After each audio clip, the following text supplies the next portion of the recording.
Bueno, muchas gracias por invitarme. Gracias a todos vosotros. Lamento a los que le doy la espalda, no es que me caigan peor, pero no puedo, dirigirme más que al público que tengo delante y, sobre todo, decir que yo creo que este es un tema realmente importante.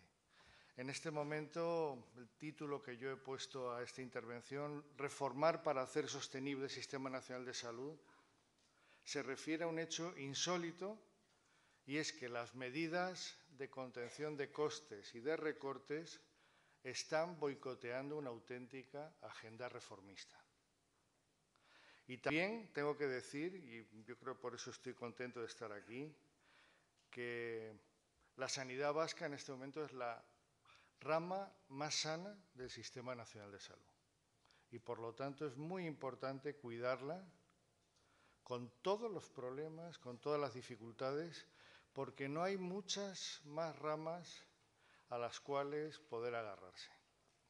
Dicho esto, lo que quiero hablar es de estas cosas muy rápidamente. Voy a atenerme al tiempo. Primera idea fundamental, abróchense los cinturones, voy a ir deprisa.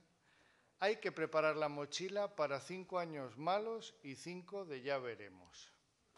De los malos ya llevamos 2.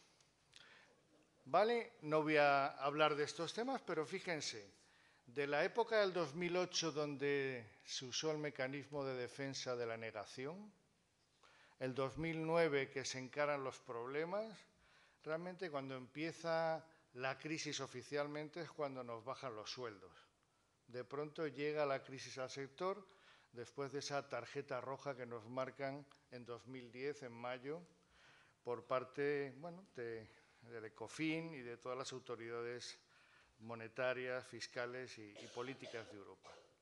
A partir de aquí se produce una historia que está ahí, no voy a referirla, la conocemos bien, y se va produciendo, sobre todo a partir del cambio de gobierno, una serie acelerada de medidas que plantean ajustar el sector público y el sector sanitario a lo que serían los requerimientos aparentemente externos. Sin embargo, también se produce, como ha explicado José Manuel, se desliza un cambio de valores, un cambio de modelo, un cambio ideológico. Curiosamente, la famosa seguridad o confianza que iba a cambiar el panorama, pues no parece que haya funcionado suficientemente bien. Bueno, actualizado, a saber cómo estará hoy la prima de riesgo, igual esos que tienen ¿no?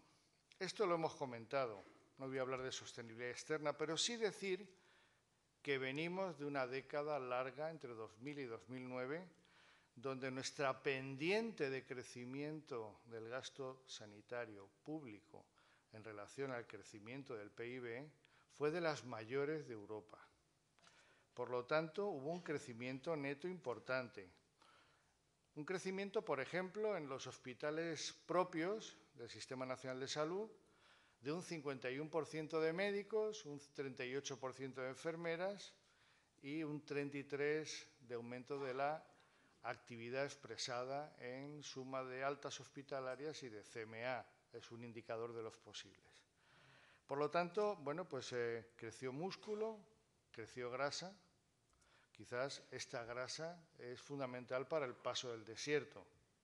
No me gusta hablar de burbuja sanitaria, lo ha dicho José Manuel, porque la burbuja implica especulación. Comprar algo no para usarlo, sino para venderlo. Son costes, elementos de transacción. Y yo creo que aquí, no se dio este tema. Como dice Albert Jovel, este sector tuvo una componente de crisis de éxito, no de fracaso. Si nos medimos con otros sectores, yo creo que hay una distancia notable. Ha habido desmesura política, inmadurez, todo lo que queráis, pero burbuja sanitaria yo creo que es demasiado cruel e inexacto. En fin, ha empezado la reducción de presupuestos a partir de 2010, tarde. Fíjense cómo en algunos temas, como es la farmacia, las recetas hemos conseguido una contención, obviamente ha habido una crisis de innovación con mucho genérico, la política de genéricos, Pero ojo cómo el gasto hospitalario en medicamentos está aumentando de manera importante. En 2009, 4.800 millones, 2011, 6.500. Todo el debate, la atención se lo llevan las recetas, pero lo que está ocurriendo puertas adentro de los hospitales, yo le llamaría gasto descontrolado. Ya saben ustedes que el crecimiento descontrolado en medicina se llama tumor. Bien, sigamos. La respuesta del Gobierno es este estupendo sistema de reales decreto ley concatenados, donde unos se van corrigiendo a otros. Aquí tienen un poco la primera cascada, seguirá seguramente. Y quizás la manera de expresarlo por mi parte sería este gráfico, que no voy a entrar en él, se lo conocen bien, pero yo creo que es representativo. En ese gráfico, las prestaciones comunes, básicas, suplementarias y accesorias, se escenifica una fragmentación de la ciudadanía. Si vamos más a la derecha, donde vemos cómo se articulan los sistemas de copago, vemos cómo se erosiona la solidaridad. Si seguimos más abajo con los techos mensuales, vemos cómo se monta un lío de 1000 demonios, con los temas de devolver lo que te sobra, etcétera, etcétera. Y si vamos abajo con la cartera complementaria de las comunidades autónomas, vamos con un intento de intervención de la sanidad autonómica. No se puede dar más en menos artículos, digo los que se refieren a este tema. A mí me solivianta bastante esta parte, la que tiene que ver con la reducción de cobertura a los extranjeros no registrados ni autorizados. Se busca un culpable y el culpable es muy débil. Y encima de ser una medida poco efectiva, no efectiva en lo sanitario, pues es bastante indecente. Y esto, si hay que explicarlo, y hay problemas cuando uno tiene que explicar que estas cosas no deben ocurrir, ¿no? Y finalmente, por cerrar ese panorama, nos encontramos ante recortes insensatos.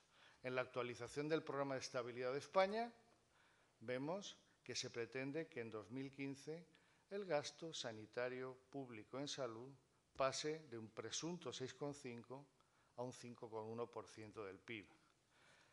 Ir del 6,5 al 5,1 supone un cambio brutal, inaceptable, de lo que hasta hoy hemos considerado un sistema público de salud de calidad. Vamos a hablar con seriedad. Primer consejo, primer tema central. Política sanitaria en tiempos de crisis. Novatos, abstenerse. Vamos a hablar seriamente. Tienen ustedes una enorme suerte en el País Vasco. Tienen ustedes la experiencia de haber tenido 2 personas al frente de la sanidad vasca con carné de conducir y sin la L. Sin embargo, como ven, y no, la que tengo en internet lo he puesto sin las 2 fotos, pero es verdad. Esto es una auténtica desgracia porque en tiempos de crisis es necesario, no se puede entender un sector tan complejo como este simplemente a través de notas de prensa o de asesorías. En segundo lugar, segundo tema central, los partidos tienen que volver al interés general y a la intermediación inteligente con la sociedad. La década prodigiosa nos ha convertido de reformistas en rentistas. Por lo tanto, bueno, pues digamos esta especie de profesionalización de aparatos políticos acostumbrados a disipar tensiones a través de la expansión, un universo de expansión que atrofia las habilidades de gestión, la habilidad de manejo de conflicto y que además nos convierte en una especie, no sé, es un tema un poco filosófico, de paretianos cómodos. Es decir, el óptimo, digamos, de Pareto es proponer mejoras que no molesten a nadie y a alguien arreglen un problema. Casi no existen ese tipo de mejoras. Pero es más, incluso hay un debate importante. La socialdemocracia siempre se ha inspirado mucho en modelos del filósofo americano Rawls. Digamos, intentar que los más desfavorecidos tengan un mínimo. Pero la sociedad hoy está escandalizada no por eso, sino porque hay gente que gana tanto que es una desmesura que afecta a la moral colectiva. Por lo tanto, los impuestos a los que más ganan es un tema fundamental para detener la desmoralización de los ciudadanos. Los sindicatos han de reconstruirse permítanme que lo diga, y hay aquí amigos sindicalistas, a lo nórdico, siendo parte de la solución y no solo parte del problema. Esto yo creo que ha habido avances. Ahora haré una cita que me parece interesante.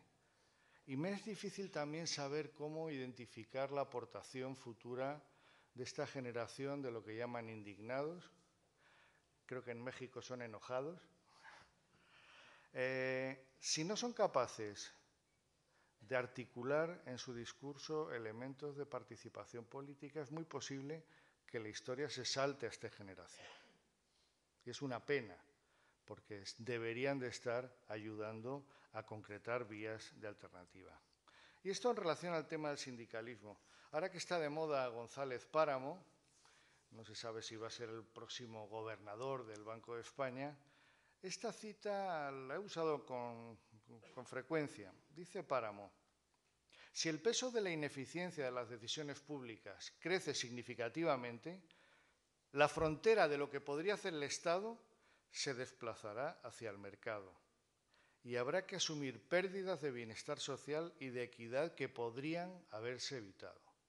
O hacemos que lo público funcione bien, o al final los que quieren llevárselo a la ética del mercado van a acabar venciendo.